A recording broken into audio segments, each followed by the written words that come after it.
পুণ্ড সভ্যতার প্রাচীনতম শহরগুলোর একটি বগুড়া, যে 5 কারণে বগুড়া অন্য সব জেলা থেকে এগিয়ে। প্রাচীন ইতিহাস ও ঐতিহ্য। বগুড়া বাংলাদেশের অন্যতম প্রাচীন ও ঐতিহাসিক জেলা।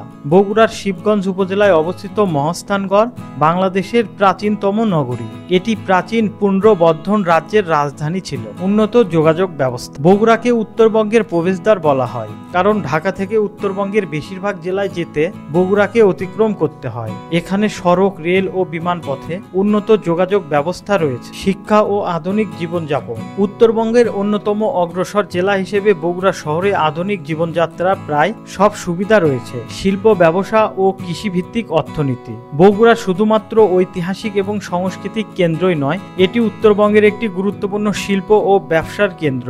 বিখ্যাত খাবার এবং দর্শনীয় স্থান সমূহ। বগুড়ার নাম শুনলে যে কথাটি সবার মাথায় আসে সেটা হলো বগুড়ার দই এবং মহাস্থানগড়।